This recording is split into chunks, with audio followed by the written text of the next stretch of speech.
Brick Thunder, Savannah, and Tyler G.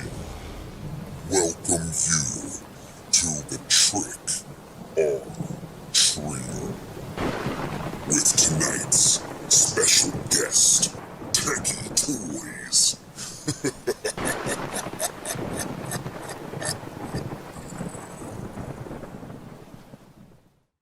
Hello, everybody. Welcome back to the Trick or Trio, the #1 podcast for all things Halloween. I am Brick Thunder. I am Savannah. And I'm Tyler G. Today we have a super exciting episode for all of you guys. Now, first we're going to get into some news that's happening right now, more in our personal lives, and then we're going to be bringing on our super cool guests in just a bit. So let's get started right now with the second prop I just dropped today, which is the drop down clowns. There they are. So if you guys haven't seen, just posted a video on this and they were just added to the HalloweenCostumes.com website. But there they are, drop down clowns. What do you guys think about these guys? I think they're really cool, especially for the price. I mean, they're $99.99. Plus, I mean, yep. Halloween Costumes got a ton of coupons on their website all over, all the time. It's definitely worth the price. And my favorite part is the lighting. We really don't get to see that classic carnival flashing lights too often. And I really love how that was incorporated into this. Yeah, I know a lot of people love that lighting. Is there a setting where it's just the lighting without the clowns popping down? No, and I wish we thought of doing that because that would have been awesome. I'm sure people will figure out how to do that and just keep those lights going constantly, but that would be really cool. Yeah, I think it's called tearing it apart and ripping the clowns off. That works too. Yep. I will say this, dude. First off, it's clowns, so you know I absolutely love it. I think that it drops down surprisingly quick. Mm-hmm. I really wasn't expecting it to drop down as quick as it did. And even when it goes back up under the sign, It's quick reset. pretty quick. Yeah. So I absolutely love it. And $99, can't beat it, man. Mm-hmm. Definitely. You know, for you're that good spending- of a jump scare, yeah. Dude, I'm spending more than $99 at dinner. You know what I mean? Like, Where are you going for dinner? Yeah, what are you eating for dinner? A lot of Subway footlongs. No, I mean, so Brick, what was the inspiration behind doing this one as opposed to a full animatronic? Well, mainly that budget price. I wanted something to be super budget friendly. There's a lot of people who want to get into this industry, and it's a very expensive industry. Obviously, you don't find animatronics for less than like $200 now.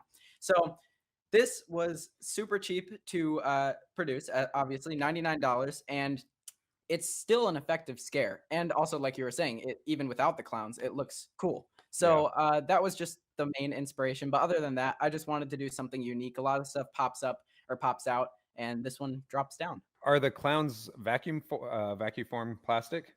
So their heads are vacuum form, and then the hands are either a resin or a blow mold. I'm not really sure how they did the hands. It's like a harder plastic. I love they it. feel pretty good.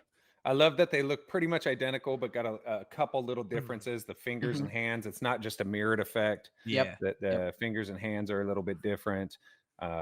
Even the way that the faces are structured, they're not perfectly symmetrical, which I absolutely love. Yep. Kudos on this. This is another Brick Thunder prop I'm buying. Freaking Awesome. clowns, dude. You could have just asked to borrow money. Yeah. Just keep releasing clowns, and I know you'll buy them. That's pretty much what we got going on in our world, except getting ready for this Spirit Halloween flagship grand opening. Right around the corner. Coming up. Very close. And it's June. And, you know, usually June we see, which, you know, again, I am not the kind of person to ever advocate any kind of animatronic leaks. Ever. That's not like you. You're just not that type of person. No, I'm very patient. Yeah, obviously. Mental patient. But so we are June and July is when we start seeing more and more stuff, specifically with Spirit. So I almost feel like this is more exciting than October is these next 2 months. Oh yeah. You know, it's I don't know how you guys feel. I get excited about the what's new this year more than the actual haunt sometimes. I agree. It's A the lot of build stuff up that's is about fun. to It's that happen. build up and the searching for all this stuff. That's the what makes it fun and gets it exciting. Yeah. Mhm. So it's going to be pretty cool, guys. Pretty cool. I'm very, very, very excited. You guys have Midwest coming up too, right? Yes, Oh next yes, next weekend. It's Yeah, crazy. it's crazy how fast that came up. We are basically fully ready now, so that's good because I yeah, I can't say the same. he's not. I've got a lot to do. I just pulled the first First mold. mold of a prop that I'm going to be having at Midwest. I have it just in case I don't finish it. It should be done, but I'm not going to say much about it. But it's going to be a little goblin guy. I'm going to be having two things at Midwest. One of them's a goblin. The other one's going to be a snake animatronic. Not necessarily animatronic. But the goblin will be. The snake's kind of a walk around thing. But they're both very cool. I'm super excited to release them. It's going to be fun. I can't wait. Mm-hmm. That's good. I feel like 2023 has really been the creative year for all three of us, Mm-hmm. and Definitely. including the podcast. You know what I mean? Yeah. It's been Start of it's brand been- new things. Right, all brand new things, all good things, and really, really, really excited to see what everybody else is bringing in store. And speaking of what other people are bringing to the table, Brick, do you want to announce our guests? Yeah, today we have two amazing people from the company Tekky Design. You think I'm toying with you, Techie? All right. Oh, we got one of We them. got one of them. Where'd Sam Welcome, go? Mike. Thank you for joining us. Hey, Hello, thank you for hello, having me. welcome. We have you here, so could you tell us just a bit about what you do before we get started here? Oh my God. I always tell everybody I'm the custodial engineer. I hide in a closet, push a broom. And then when we travel, I do executive protection. So I do all my bodyguard duties, and then I draw monsters whenever I get the spare time. But no, I'm the creative director, and I've got a team of really awesome people. And everything from the initial like brainstorming of like new motions, new aesthetics, new characters, and seeing it all the way through to like when it's QC'd on the production line. So following it from like its infancy, conception, birth, horrific, all the stages to when it gets put in a box, put on a container, and shipped out to whoever we're doing our mercenary design work for. So Mike, did you design the new Rosemary Zombie Girl? Someone's asking. I did. There you go. Can you hear me? Yes, Can you we hear me? can hear you. Yeah. Sam and I don't see Awesome. enough of each other. No. It's actually kind of funny because they just moved me and Mike into offices next to each other. I'm like, really? We need a window through the wall where I can just We're gonna open cut it a and be like, porthole. Mike, give me this Yeah. now. Just be like a drive-through window. You just Yeah. Yeah. I'm thinking like Exactly. a porthole, like a submarine. Like at least make it Yep. interesting. Need something Yeah. heavy to slam our digits in. So we were asking Mike a little bit about his background. Samantha, you mind telling us a Mhm. little bit about yours? Sure. I've been with Techie well over 7 years now. I am now head of sales, so I run all the girls in the sales team. Streamline all the fun stuff. I'm trying to streamline 2024 right now because, as you guys know, we're well ahead. And drive Mike crazy and give him deadlines that he can't meet unless he works while he's sleeping. Yes. I guess I should have said I've been with Techie for over 10 years, like officially It's 10 over years. 10 years. 10 years on the Yep. books. And started when I got my start there. I have an illustration background, little dangerous with engineering. I know enough to like where something gets to be over my pay grade. I'm like, So like getting with like anything like electrical, like that's like one of my weaknesses, but like structurally problem solving. And then I heard about Techie through someone I was doing Brazilian jiu-jitsu with. His partner, actually, she was the package designer at the time. And I actually knew them both and called her, and she was telling me a bit about the company.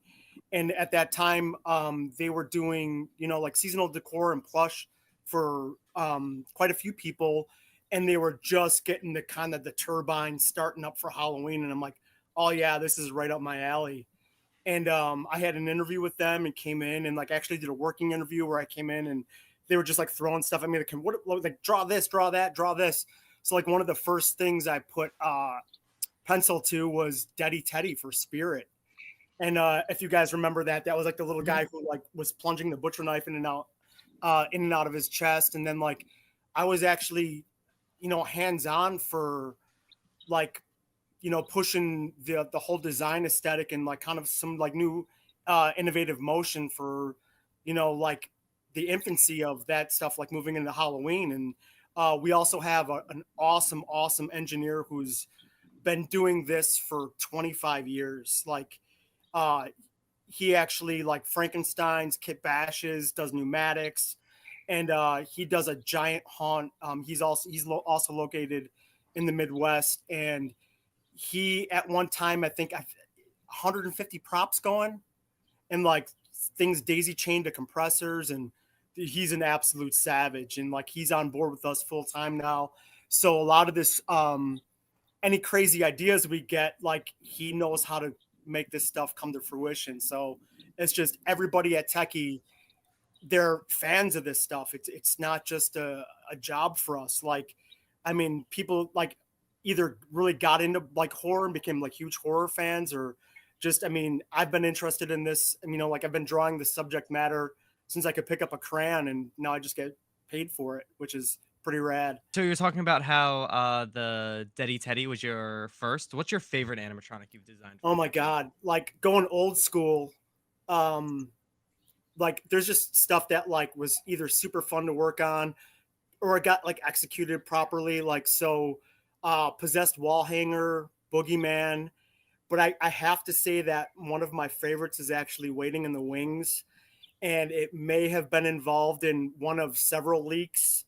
And I'll just say it's a licensed property, and that's all I'm going to say. So I'm super stoked, and it was a dream project. And that's all I can say. And I hope when you guys see it, like you guys will be like, oh my God, like as stoked as I am. Does it have anything to do with that pillow right behind you? It does. It does. It is a split dog. I got to do the animated split dog from Return of the Living Dead. You guys nailed it. Have you ever been working on something and then it got like erased from technical issues? Oh yeah. That's par for the course. Even like I figured, before the Adobe Suite was really awesome, like and forgiving with auto saving for you. Like as a designer, if you were working digitally, I mean, one of the commandments is like command save, save. Yeah. And like even then, there'll still be like a gremlin, and like you'll get like 3 hours of work wiped out, or like I've been digitally sculpting something and like had something go awry. And like even ZBrush is really awesome with like doing like a bunch of save states, but there's always gremlins. But I mean, I still prefer like I still do analog and digital. It's just like I get to be a day walker and walk between both worlds. Samantha, what would you say is the hardest part of being Techie's head of sales? Answering all the hard questions to the boss. It is not easy, because even if I know he's not going to like the answer, I have to tell him, and Right. it is difficult. And the Mr. hardest thing Techie is a stickler.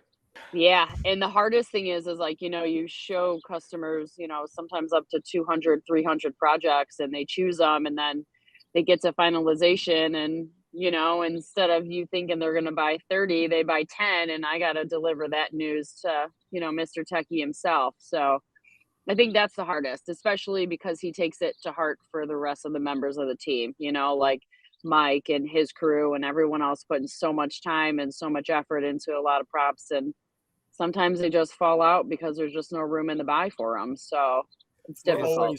We're always at the mercy of the buyer. So like, yeah, I mean, you could think like, we get so excited to like, oh my God, everyone's going to really love this. And then like, it's either not in their buy dollars, or, I mean, it could be like a buyer who's not experienced and doesn't know, even though we try to gently guide them to be like, hey, this is what the demographic wants.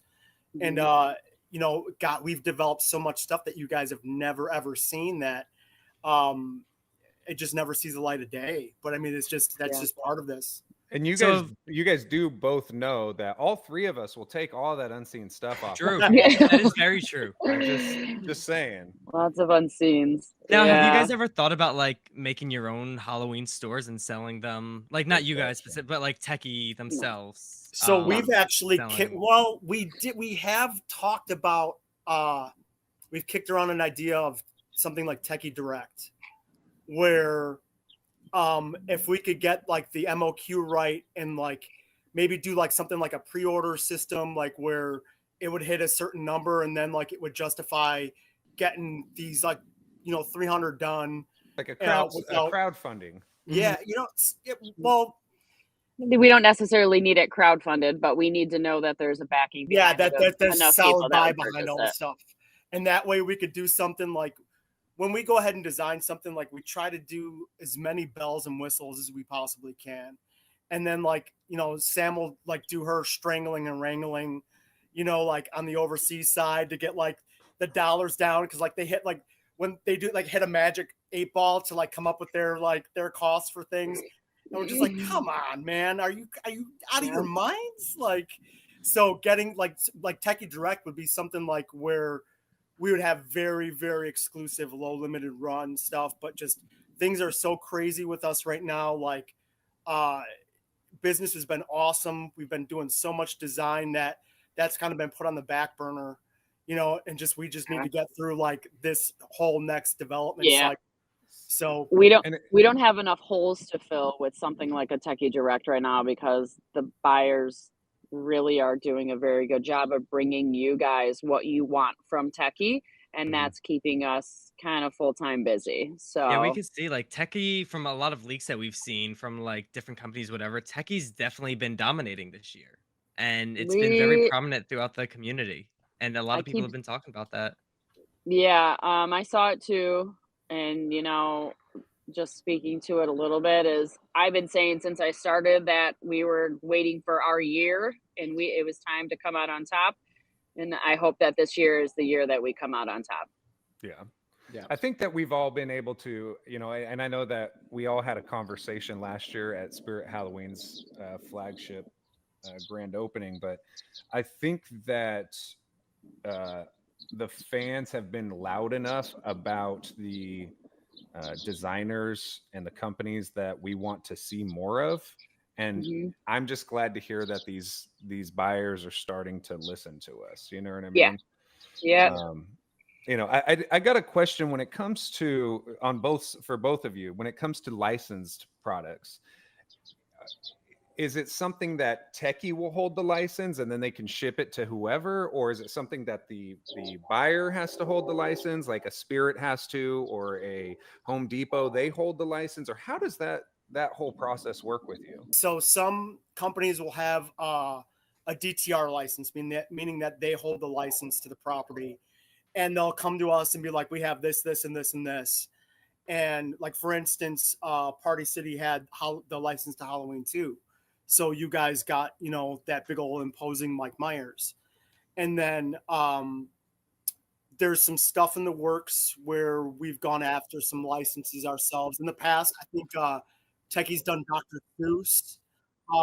We've done Austin Powers. And but there are some things that are be waiting, in the wings again, that I hope the community is going to be excited about. So you said in the past, Austin Powers? Yeah, so there was a fat bastard plush that you squeezed and he farted. And then there was like yeah. Well, we're big on the farting stuff. You guys know that. Yes, we do. To pull my finger. Add farting audio chips to all the items. You get that, just pull it could be a secret. It could be like an Easter egg. You just touch the finger of every single prop. It makes a fart sound. Turn the volume knob one click past max volume. Just go to secret 11. audio mode. Begin flatulence. Flatulence executed. So, and Sam, with you, when you hear, like for instance, you said that you would go to a buyer, a Party City, or who have you, and they say, hey, we have this license. Is there any time that you and Mike butt heads because you go to him and you say, hey, they have this license we want to do, and Mike says, no, this is garbage, I don't want to draw this? No, it's actually it's kind of crazy because this year we were talking about a license that Techie now holds, and I'd never even heard of it. So I don't know what kind of rock I live underneath. But it's pretty awesome now that I kind of dug in and did a little bit of research. But otherwise, we're pretty much on board with whatever. I mean, the customer comes to us, whatever they want, we're going to give them. It's just a matter of figuring out the design and how it's all going to pan out, because we also like to help them along knowing what the consumer wants to buy on the other end. If you guys ever want to get together and put like a stack of Madame Leotas in a prairie and shotgun them, we can office space those, no problem. Yeah, so what Mike is referring to this is one? Yeah. I love this Madame Leota. Is that one ours? Yes. I love this Madame Leota. So working with the licensor for some of the licenses is not easy, and they make Mike crazy. And the way she should have turned out, the way the licensor wanted her to come out compared to how we persuaded them into going. But that was actually like that went a lot smoother than in the design phase than I thought it would, because you have stylized versions of her, you have the real actress in makeup. And like, I think I went through maybe like 6 designs before something got greenlit, which for Disney, that's fantastic. Right. But then just like, I mean, in production, like, like getting the wig full. I mean, there was like a list like as long as my arm of like things to get buttoned up so that thing was squared away. But I would like to put that on a catapult and launch that into space. Well, if you have any extras lying around, I'll make a pyramid of them. I absolutely love this Madame Leota. We also did the Disney Witch with like holding the apple and you guys. I remember that. Mm-hmm. Yeah. So that actually that was able to like completely nail that. That came out awesome.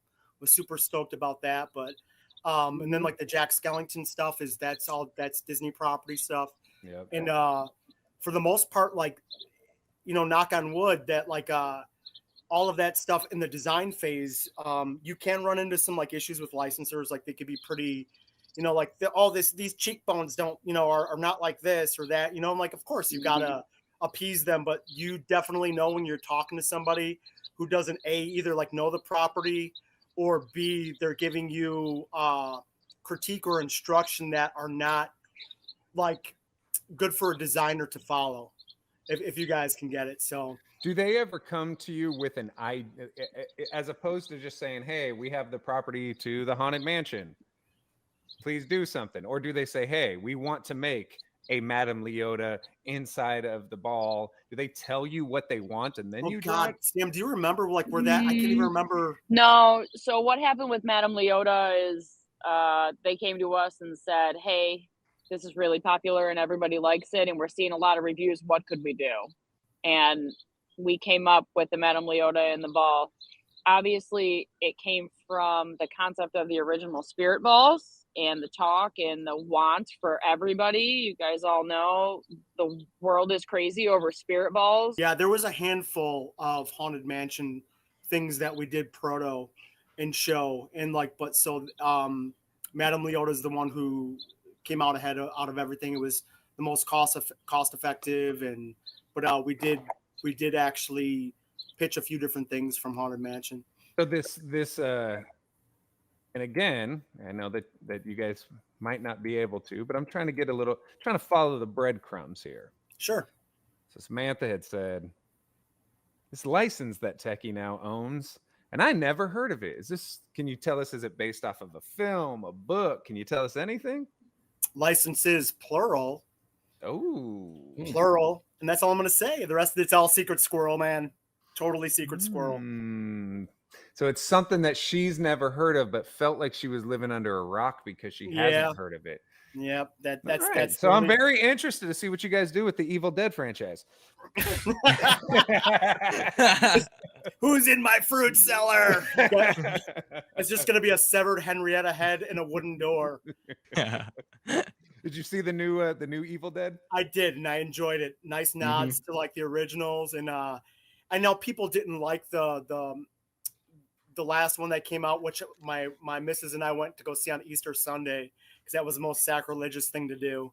It was pretty visceral, and again, like not as not as campy as the other ones, which that's part of their awesomeness. But I mean, like the last two we got were just straight visceral horror, which was nice. I enjoyed both of them.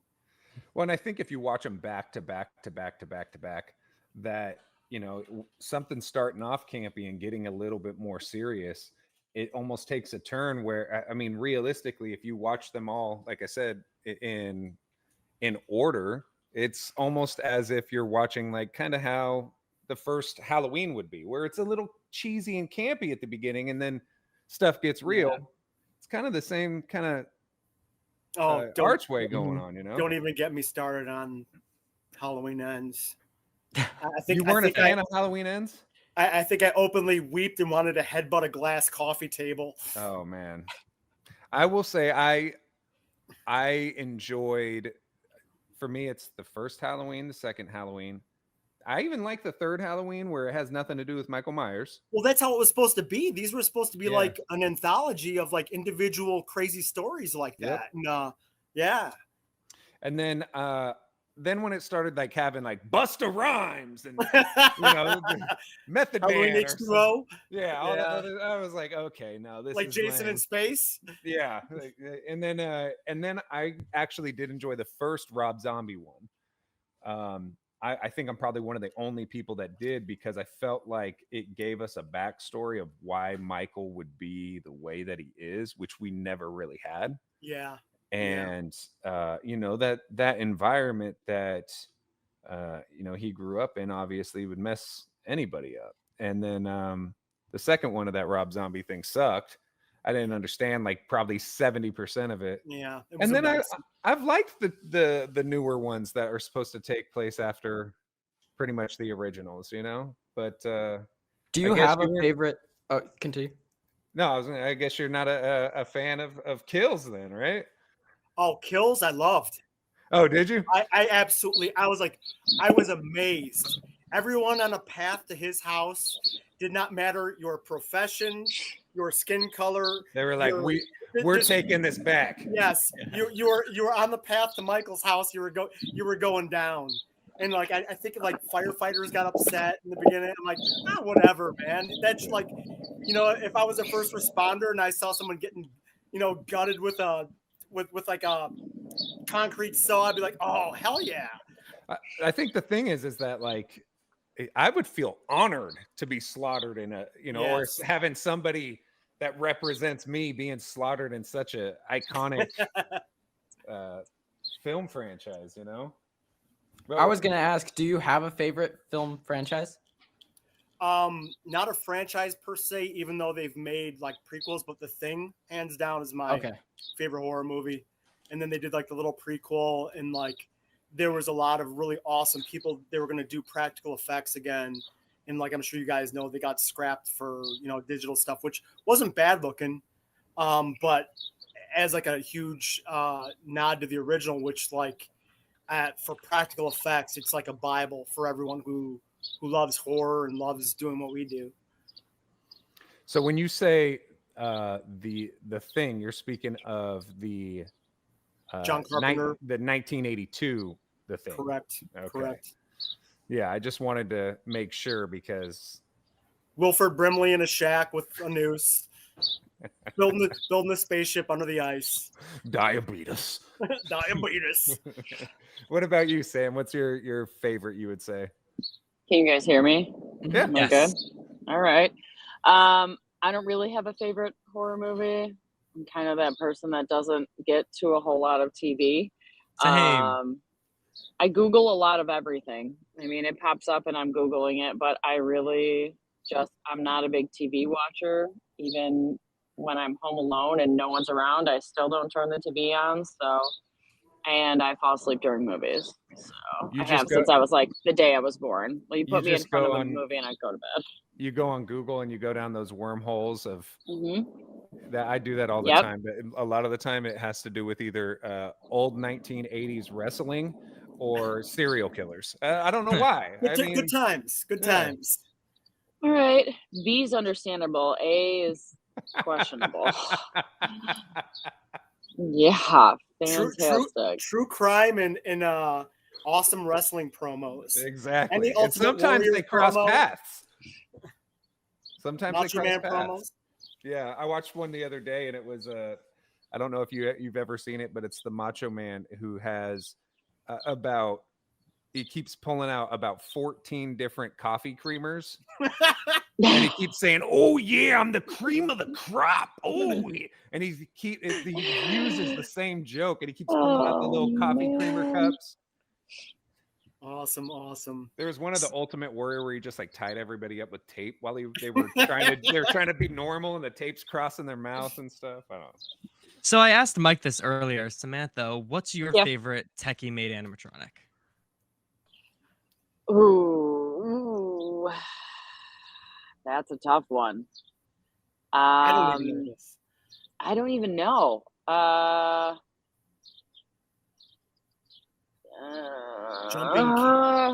My favorite that never even got released was Jumping Scissors Girl, which is for the imagination because she's That favorite. She's still sitting around in the archive. We got That her. was I don't know one if of Techie the it Direct. works, but Techie Direct. Yeah. Could be a Oh new my God. animatronic there. yeah, just a little doll holding a pair of like old school like I'll shank you scissors. Yeah. Yeah. Just shears on the She's one of my favorites. Just simple, but it Yeah, it works. I like all, I live in a pretty small town. There's about 3,200 people in it. I'm surrounded by cornfields, which is probably why I keep cutting out.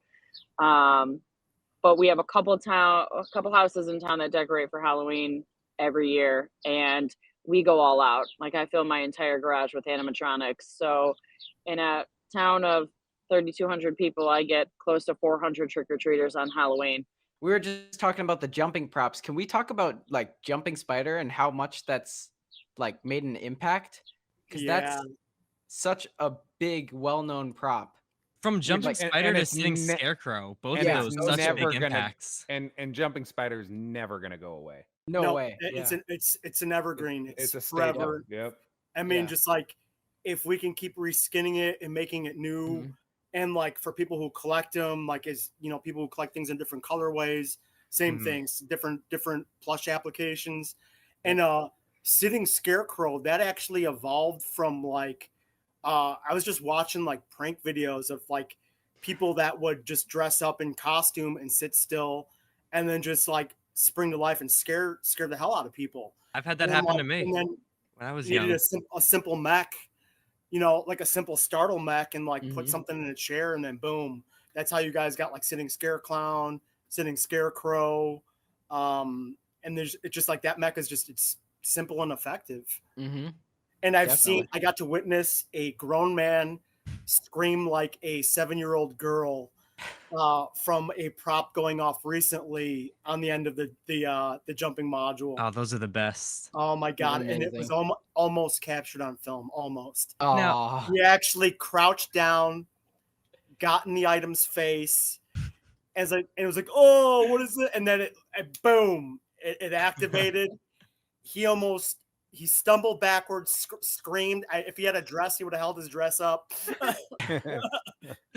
I'm going to ask about Shotgun Blast Zombie. I need to know who came up with this idea, why some people find it to be sought after. Concept is there. The concept It's a cool concept. So I mean, it's a cool concept if you're playing in your house by yourself, but at a haunted house, like you're gonna be, hey, how you doing? Want to hold this gun and shoot that zombie while you come up to my front door and get a Snickers? So that green looking space pistol that it came with, that was a huge to do because like of course I just wanted like some like little sawed off 12 gauge, and you just orange cap it on the end. Hey, it's not a real weapon, but I forget what we ran into. There was definitely a to-do about having a realistic weapon with it, or that's what I was told. Yeah. And hence it had to come with that. And it just wanted a prop that, like a consumer could interact with, and set off in their graveyard. So just trying to be out of the box. I like it's it. not I my think interactive is not something we see enough. And although, yeah, Savannah was saying it's not really something you'd see in like a big haunt, I think it could be if there were multiple. Like what I want to do with Shotgun Blast, I do own one. I'd like to make a whole scene where someone can go up and shoot multiple. Yeah. But I think it's a good concept. I think the Yeah. interactive is not something we see enough. I think you're right, Brick. The concept of shooting multiple Uh-oh. is right. Do you guys but hear her? Yes. Yeah. in the world that we're living in, we live in a different world from when Shotgun Blast Zombie was originally released. So the likeliness of releasing a Shotgun Blast Zombies #2 is never going to happen. Right. Unless it's it's just something not going like to happen. a crossbow that comes with it and it's already stuck with Yeah, quarrels. but yeah, I mean, you have to really move around with it. There's a lot of touchy things that we all tend to stay away from nowadays. Yeah, and I think just knowing the temperature of society and the shooting aspect is Yeah. probably not going to Yeah. be something that's fully accepted, even though it's Yeah. you're shooting a And- zombie, but for Yeah. some reason a zombie. But it's also, kids that come out and trick or treat, and you're not going to teach kids how to shoot something to knock it down. So that's On true. the note of things coming back, now I've probably talked about this in almost every podcast we've had, most of them. A lot of people know it's my favorite, but Possessed Baby, the one in the stroller, would that Never. ever return? no, No? we'll light it on No! fire That first. was No, you don't such like a it? Hail It was a Mary. nightmare. It was a nightmare. Oh No, my we could God. possibly bring it back. I mean, if they come back and they want it, we'll make it. But it was Because not. I think it was executed perfectly. Like you were saying, it's a super interactive prop, like Shotgun Blast. It's You guys- interactive in you a wanna different know way, how a- you could you walk want around to know a with it and stuff secret like that. about Possessed Baby? Yes. We had about, I want to say, 87 of them in our warehouse up on the top shelf. And one day we decided that Possessed Baby needed to go in the trash. And we no, put them all out back by the dumpster. And I Stop. posted in one local group, and people were like lining up cars and like putting 2 or 3 in their car and going. And so the whole south side of Chicago, they all have Possessed Babies. I brought one home. I brought 2 home. They both broke. I mean, they've been sitting in the rafters for so long. I'm not really sure it was even worth it, but we had to throw all the babies in the garbage day, and bye-bye Possessed Baby. Babies in the dumpster. Babbies in the dumpster. I don't even know how we managed to get that done. Like it was one of those props. Like, wow, can you guys slot this in and get this done? And we're like, sure, no problem. It's pretty much just a lurching mech, right? But I mean, to figure out to make like a whole bassinet that's like cost effective for the consumer. It's like all those things like go into consideration, like when making a design. It's just like, like it. We always have a saying, it doesn't turn out exactly like you want it to, but it's there. Or like sometimes it is a pleasant surprise. I mean, like you take a paint job that you try to execute that's still going to look good, but you have to know that there's going to be factory line people that are painting this. Right. So you try to do it in a way that like you think of that during the sculpt phase. So like if like a part is injected this color in the white surface white paint on an object, that like the detail gets picked up. Like you try to take as much as that out of the production side's hands and try to keep it simple, stupid, while still getting something that looks good. And it's such a fine balance. So like when you go into like doing something like the bassinet, it's like, all right, how do we do this for the consumer? So it's going to be both A, easy to set up, B, cost effective. And then like, it's going to, when it's all said and done, it's still going to be decent looking, and like, you don't wheel it 3 feet and like, you get stabbed with like metal and like a wheel comes off and Mike, with you 10 years, I don't remember if this was before your time at Techie, but there was a prop that was supposed to be released that wasn't called the Thrashing Headless Man. Are you familiar with it? That may or may not have been on the docket. There's so much. Techie has like a vault. But I know that there was a couple unreleased Techie ones. The other one is the Tina, or at least that's what everybody called it, was Tina.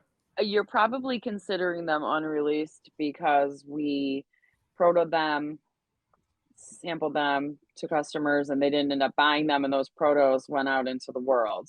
You know, I know somebody out there has both of those as well as some other ones. Over the years, we've kind of changed that process a little bit so that our unreleased stuff comes back to us and it stays unreleased and the world doesn't ever see it. So that's a shame. Out there. Yeah. Brick and I were talking. I was telling him that so when people will go actually to show these things so people don't get their hands on stuff, they'll walk around with like bolt cutters and delimb stuff, smash heads. Yeah. Just so like these props don't make it out into the ether and, you know, pop up like, oh, look at what I have.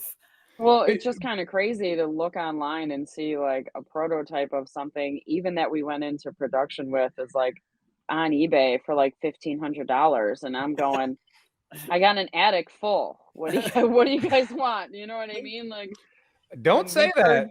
When we purge, literally take cars full home, and I'm like, oh, I probably have one of those. You know, somebody's like, I need a howler and I need a Damien. I'm like, oh, I got those in the attic somewhere. I think I have some pop-up penny heads in the garage. Yeah, yeah. Oh, can you talk about the story you were telling me about Penny? Sure. So we before COVID, we would travel overseas like 2 to 3 times a year to oversee the prototyping, production. And we had a showroom in Hong Kong, and our factory would come over like whenever they would get, they could be traveling at 2 a.m, which was often the case. So we'd be like on hour 16, 17, we'd be jet lagged and loopy. And so one of these deliveries was the proto of Pop-Up Penny. And so we get this. And then we're getting our showroom set. I remember getting her built, set her up, plug a foot pad in her. And like, we're shambling around like zombies ourselves. I hit the foot pad, boom, her head snaps up, her resin plate on the bottom of her head breaks, and her head just goes tumbling through the air like an 80s horror movie. And I think I just took one soft step backwards and just caught it in my hands. And our boss he was dying, just shaking his head. And I'm just like, there's so many crazy stories. Like, I love it. Let's put that into production. Yeah. So like, one use animatronic. Animatronic. So it's like, safety meeting, but just so many crazy things were like protos. Like, a lot of them used to be AB resin and like just so fragile. And like, you'd be moving these things around, and like you'd have to really, really baby them. And there's people I know who probably own some of these old school props that are resin. And then the whole advent of 3D printing, like the prototyping is like so much more robust now. It's a huge game changer. Something like that, when it gets put into production, that would be blow molded, or what do you guys usually do? Yeah, so depending on like Savannah and I were talking about this. If a prop is going to speak, we try our damnedest to make sure that it's going to have a moving mouth, because it drives people crazy. But the caveat to that being, if you're going to do a head with a likeness, you can't really do that in like a soft vinyl or a latex without it getting warped and being like kind of off. Looking like he's on meth. Yeah, the Madame Leota's like that. Mine isn't. Mine looks wonderful. Yeah, I'm serious. She looks great. All right, put her back on the shelf. Turn her head around. Baby in the Mike's corner. gonna have nightmares. I was gonna say, if I turn it on, how bad are you gonna freak How out bad hearing is it? that PTSD gonna be? PTSD to the full max. So Britt, getting back to that, like material will be dependent on like both like if it's gonna have mouth movement, we typically like to have something that's gonna allow that, meaning like soft latex with like a blister shell underneath. Like you've seen like a lot of old GT pieces. If it has to be blow mold and the aesthetic, if it's like something that's masked, that it has a seam that allows the jaw to move naturally and not like the straight Monty Python up and down mouth, which is still, you can get away with that. Yep. So it looks like, you know, an old school puppet. But a majority of this stuff, like you can get away with doing blow molds, so it's robust. It'll still pull with enough detail, and where like it'll take paint nicely. But latex always takes paint the best, as we all know. Soft vinyl, same thing. And sometimes, like if you'll have props that have a marriage of both, that you're getting the best of both worlds on that stuff. So I was interested. What are the differences with manufacturing latex versus vinyl? Because vinyl doesn't dry rot, right? It's more robust, and I think there's like now from talking to people like at the haunt shows, like you can treat your latex stuff, and if you are being diligent about keeping it climate controlled and you're not nuking it in a garage, like if you live in Arizona or like Texas, you're gonna get like more longevity out of something that's latex. Like I have like that it was like the old Evil Dead Necronomicon, like it was a special edition. Things completely like fell apart, dry rotted, you know, and that's even keeping it in a cool, dark environment. Speaking of dark, I love to always say speaking of in these podcasts. Have to talk about this. Yeah, so I want to speak a little bit here about Mr. Dark. Okay, we talked on the last podcast about when we see leaks or we see images of leaks, and we all have done this and made these stupid assumptions about props based off of a picture. When I first saw Mr. Dark, I thought it was going to suck. I thought it was going to rise up slowly. I thought it was going to be, as we say here, garbanzo beans. And, as you say. Yeah. And when I first saw Mr. Dark, and my wife Amy is also a victim of this, we immediately said, okay, this is going to be the first animatronic we're going to buy that is not a clown. We Surprise, mother truckers. Right. It was like, whoa, not expecting this. Yeah. Right? That mech of Mr. Dark, are we going to be able to see similar props, whether it be coming out from a wall or coming down from a ceiling?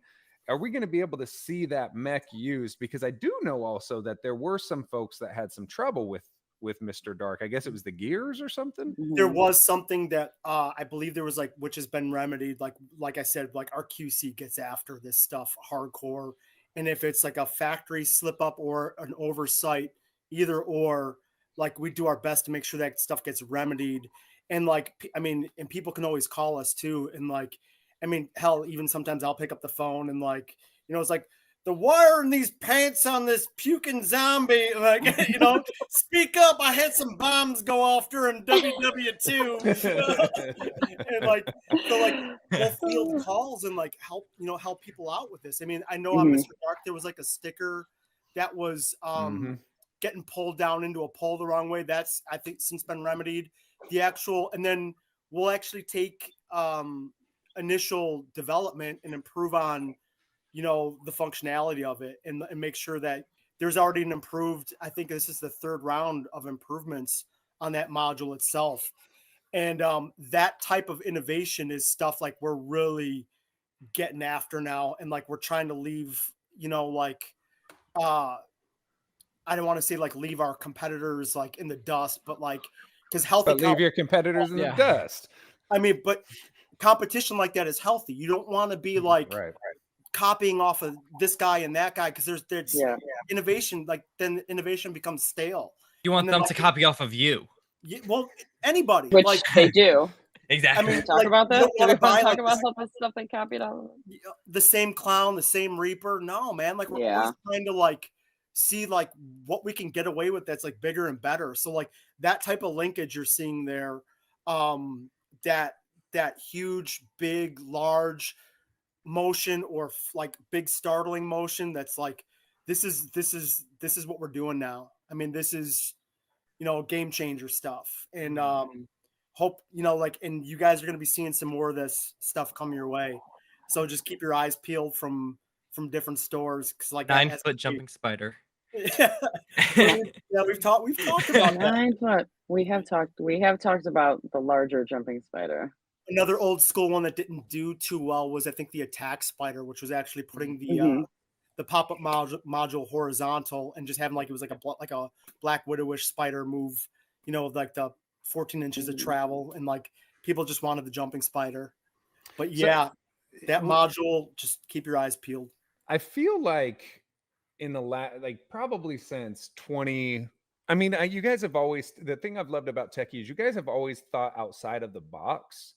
You know, for instance, we were talking about that shotgun zombie, but Harvester of Souls, Mr. Dark, what is making you guys look at other companies, you know, and I'll just say names, look at companies like Seasonal Visions and say, yeah, we see what they're doing, but we can do this to draw so much more attention than just.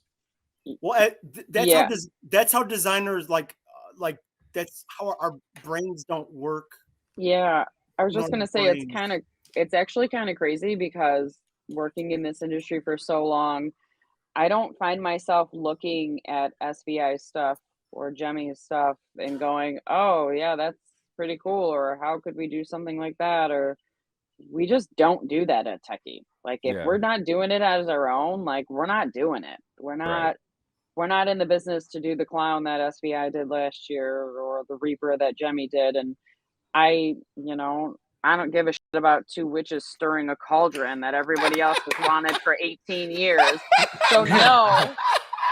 Does anybody really care about them? No. Not make They just witches keep making stirring new a cauldron unless the customer says I really have to have this, and then we will do it. But otherwise, I would rather light them on fire. Yeah.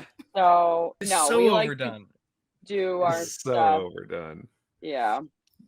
We And like like to keep it straight out of Mike's brain as he lives in. You can see he's in his dungeon downstairs or wherever it's at, full of Halloween stuff. Yeah. Eat, breathe, sleep. And For me, think of new Halloween. I also feel that way about little girl props. Yeah. To me, it's not scary because I think in real life, I would kick that kid in the chest so hard. Yeah. You know, it's to How me, many can you fight at one time? Yeah. And if they all have scissors, 100,000, Jumping up at you. and I would still win. You Mhm. take one by the arms and just use them as a weapon. so you would pick up one child and use them as a blunt impact weapon to club the rest of them. For 99 others. Yes, done. And there's a Sounds new like a bad animatronic video idea. game. There's a new There we go. animatronic idea. There we go. I'm Swinging Savannah, I'm Sally. finding you when we go full Mad Max. Make sure we hook up. I'll make sure that I just have a whole thing of animatronic kids. I had to say animatronic because I didn't want to get too canceled. Animatronic kids that I can swing around at people, be like nunchucks tied by their pigtails. Done and done. Wheel gone round. Done and done. But yeah, for me, that's the one thing I do love about you guys is that you think outside of the box. Except for, and again, you guys know me, I'm a little too blunt sometimes. What was up with Wraith from a couple years ago? To me, that was like one of the most, and I'm not trying to offend, but it was one of the most boring props. Oh, I'm so offended. Okay, I'm never offended. That was the request. So that is what we made. That is buyer driven.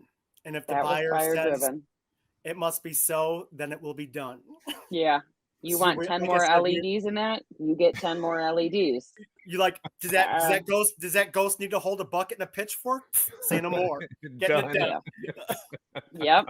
Okay. That's the other thing. That's what part of what we were asking earlier is like who, I guess at the end of the day, sometimes you guys bring something to a store and other times they say, hey, we want you to do this. Is that how it works?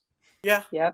And but some stuff like we'll design to just and think about like making it cost effective, like from the very beginning. And like, it might be a concept that like, you don't think is going to have a lot of impact, but like for, it could be a good bang for your buck if it's just something like around a pop-up module or just something simple on the end of a jumping module. Because like we try to do stuff that's like an opening price point because not everybody has like $199 to spend on props. And like, I mean, this is huge. I mean, like the people in like our community, they pay our bills, man. And like, I got to think of everybody. I got to think of like the guy who's spending $500, or like the person who's like, oh man, I could just get to this awesome $29.99, tabletop thing this year, and like try to like design across that entire gamut for everybody. And it's this is just what we do. Yeah, I do think that it's, and that, speaking of thinking that way, that, Brick, for instance, has now just released his second animatronic that he's designed. And that was what he did with his second animatronic, was to say, hey, I want to do something that's a little bit more budget friendly, I guess you could say. Yes, right? you got to do that, man. You can't cut out a demographic of people who are going to be, like your consumer, like you got to like have something for everybody, man. Like bring everybody in. One thing that we talked about on the last episode was that there are new hunters every year, and they have to get their feet wet with something. Yep. Right. I can understand that. What I can't understand is getting your feet wet with Wraith, but that's another story. Yeah, I mean, not everything is a home. Like I say again, like not everything is a home run. And like I said, man, we're mercenaries, and we design for all these different customers, and like we try to make sure we don't cross streams and like get this person mad at this person. It's just like we try to do our best that we absolutely can for each individual customer and make sure we execute. And like some of the stuff, like the reception's awesome, and some of the stuff like people are like, it's just like you're can't win them all. Right. Yeah. I mean, that we try, man. We damn well try. Wraith could be like the center of attention for, my neighbor who's got 2-2-year-olds and, a bunch of little tchotchke stuff outside. So you just never know. I think when Spirit released it, I think their head was in the right place, trying to bring in more of the outside demographics that don't typically come into a Spirit. So if you see it released and you're like, wow, that's a really cool ghost, but I'm not going to come in and I'm not going to buy this, Reaper with a scythe or this guy with a chainsaw in his hand or something like that. I mean, you are definitely going through a different demographic with something like that. I wouldn't expect to see it in any one of our lawns or anywhere else, but it hits someone, and right. I mean, it's old, and people out there have it. So this year, I don't know how much you could really dive into it. I know a lot of leaks have been public about it, but you guys have started working on one of the most revolutionary things in the Haunter community to date, pneumatics. Is there anything you could talk about that? I'm going to say that we, again, from the onset, going to make this as keep it simple as we can. They're plug and play. They're legit plug and play. Yep. Like we are making it so, like if you've got an old Craftsman compressor at home, you're plugging that prop into your compressor, you're turning that prop on, you're ready to rock and roll. It's that simple. There's no gauges. You're not looking at crazy gauges or the instructions are just as long as at any other animatronic. There's nothing more complex to it. We put a lot of engineering, a lot of QA, a lot of QC into it to get it to where anybody can walk in, buy one off the shelf and go, I'm going home and I'm using that compressor that I've used 5 times to fix stuff around my house. Now I'm going to use it all Halloween and it's time we scare the shit out of my neighbors. Make some more big boy props. So I think love to see it. I hope this is well received, and then that this program gets some wheels, because dude, we're going to be able to do some that brings a lot of capabilities. Oh my god, so much potential. Yeah. And I will say, from the home haunter community, that has got to be one of the top things that is being talked about this year, is that it's pneumatics, which we've all, we've all been to the trans world. Not all of us, but all of us have been to the trans world. You see the pneumatic stuff constantly. If you've ever been to an amusement park, you've seen it.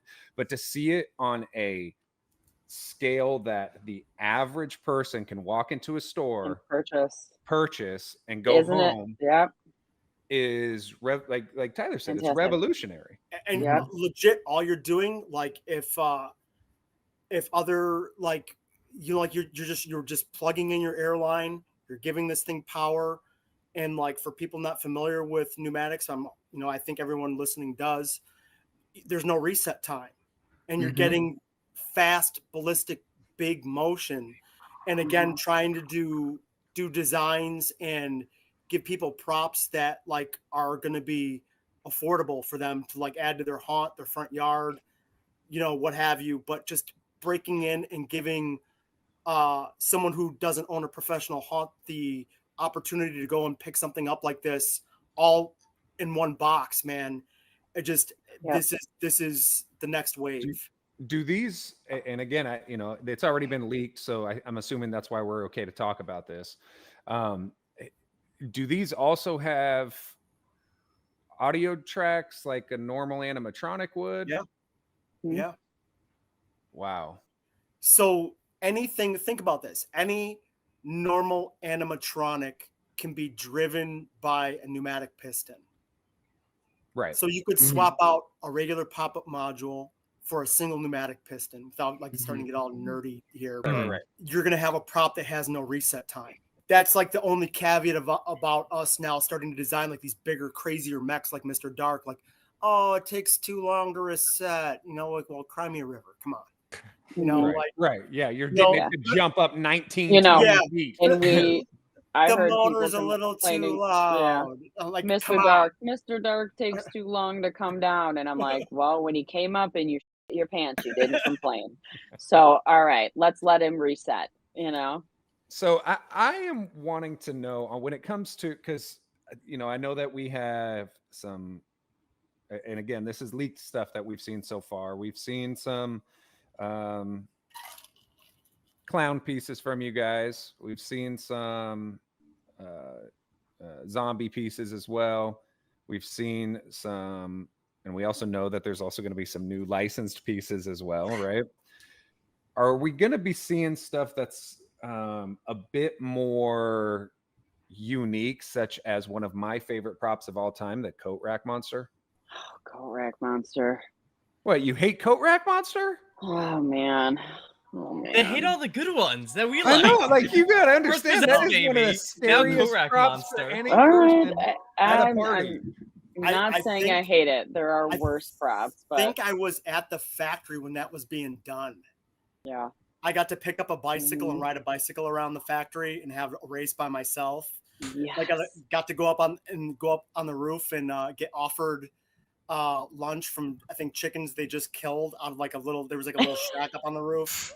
Lots of good times. We don't have enough time today to get into China, Mike. So we got to keep the China stories to yourself. Like the time the boss and I drank with the Chinese mafia. We could have a whole could have a whole podcast just on China hijinks. We will have to. Yes. Yeah, we have some serious stories. Yeah, I would say one of the best Halloween development dinners involved my first time in pooping in a hole and then drinking with the Chinese mafia. Yeah. As long as it wasn't the same time, I think you're pretty good. They happened 2 minutes apart. So I always thought that the whole thing where you like take the chicken and you put it to sleep, if you like put its head on the ground or do whatever, was all a crock of shit. And then one day I walked across the street to go to 7-Eleven and they were taking all these chickens alive and putting them all to sleep in this satanic circle on the sidewalk. And I was just like, what? I just wanted a coffee. And it was just, yeah. But going back, are we going to be able to see more unique props? Yeah, like, I mean, coat rack monster, or maybe a chicken, Yes, maybe jumping chicken. Yeah, coat rack. why not? 7-foot chicken. Shotgun blast chickens. So there's some buyers in the wings that have some big ideas. Chicken wings and chicken wings. Sorry. Yes. Kill all the cluckers. So you guys have some big ideas, yeah. You guys are gonna see some killer aesthetic stuff coming out from, I would say, some genres of horror that really haven't been touched for like a retail outlet. Ooh. So to be continued. Yes. So we will have to do this again and get into lots more stuff. Yeah, I definitely want to have you guys on after everything be has cool. been released, and we can kind of Yeah. go, put the pieces together. Okay, For this is what sure, we could Samantha was talk about talking it all. about. And Yeah. Sam could like upgrade her AOL. Stop it. You guys are terrible. Why is Sam's Stop. potato making modem noises? Oh man. Tyler and Brick don't even know what modems are. Like, Oh modem No. noises. What are that? Really? We were just talking about Mike. When we just traveled, we were just talking about. I had the original Apple computer, and mine was blue. You remember, like Yep. see-through blue? Yeah, Yeah. the first first iMac, I think it was, right? Yeah. The first then, iMac. Ours was blue. old enough to where my video game consoles had wood paneling on them. Yeah. Hail the Atari 2600. My wife Yeah. hears on a regular basis when I have to do any kind of real work, not Halloween haunt work. But when it comes to any kind of technical thing, I just say, hey, all I know when it comes to technical stuff is how to blow in the Nintendo cartridge. There you go. I remember shooting the duck hunt gun, and like it would I know I was shooting, and you'd hear the noise, and there was like no little fireball on the screen, and like banging it on the floor trying to get it to work. But what you don't know is player 2 could pick up the second Nintendo controller And and control the ducks. bird. Yep. There we go. Yep. Nerds. For long past those days. I couldn't play a video game right now if I tried. My kid What tries to get me if the gun looked like the gun from Shotgun Yeah, Blast? I was just gonna say that. No. Then sales would go up I 300%. couldn't do it. Yes. That's What are you guys looking forward to the most for this upcoming season? I can't wait to see the reactions of everything, everybody when everything drops. Yeah, I think the social media reactions for me are key. Mike's a hermit crab and doesn't do any social media, so I have to share everything with him. But I really get a joy out of, the good and the bad. You have to laugh at the bad because everything isn't for everyone, and not everybody understands it in this world. But I can't wait for everything to get released and it to get out there and everybody to be pumped because we've been pumped for a long time and holding it in our brains that are turning to mush. We've been doing this now. We knew what was coming out for this year basically before Halloween last year. So it was like the longest secret of your life. Do you ever want to hold a secret? Work in the Halloween world. Oh It's my crazy. God, you savages on Discord who like find these breadcrumbs. Yep. Like what you guys should like go and get into cybersecurity, get yourself some 6-figure salaries so you can buy more Techie products. Correct. Make a Quit screwing shit around. ton of money. Stop messing around. Go use your brain where someone can use it. Show them what you're working with and make the money for it. I was talking to Samantha the other day. She was like, what were you doing up so late? And I was like, I was looking at all of the shipping catalogs. The shipping catalogs shipping containers. coming in Pictures of pixelated clowns. Exactly. I'm like, oh man. She's like, dude, you need a life. Yeah. I was like, well, I was down in Mike's basement, but Yeah. Well, thank you guys so much. We definitely got to do this Yeah. again. We Yeah, definitely there's so much content in our brains that we could spill out for you guys, man. But this is awesome. So real quick, one last thing before we take off. Where are you? Because we talked about when Techie would be. You were saying at the beginning of this where Techie would be at that level where you guys felt it deserved, right? Yeah. You feel like 2023 is that year, or do you feel like, you know what, even though we're going to have an amazing 2023, we're looking at 2025, 2027. The sky's the limit. We're still The sky climbing is the limit. Man. Yeah, mountain. This is a horror marathon, man. It's not a sprint. Yeah, it is. So it is like living in a horror marathon. It's just like every year is like, how do you think up of new things? It just comes. They come, and then we make it happen. I'm so excited, especially with the pneumatic stuff, because Brick and I, we actually, up until this conversation, him and I have been having a disagreement about the pneumatic pieces that you guys are releasing. Not you guys, but I mean anybody is releasing, because in general, they have to be simple for the consumer. Otherwise, I stay away from them because they scare the crap out of me. No, I love them. Don't shy away. They're great. Join us. I did tell Brick that my Come plan to was the dark side. Yeah, right. I did tell Brick that my plan was I really like the movement of the zombie piece, but it's not a clown. And so my plan is It's an easy head swap. see. I feel like a lot of props you've like turned into clowns have pretty much all been techie props, because you also did it with Harvester of Souls. I did. The McDonald's guy now, Ronald Mr. McDonald. Dark. I can't wait. What I else? need to see that. I need to see the McDonald's guy. I will Yeah. make Once sure you that get you your see it cattle head. immediately. Yeah.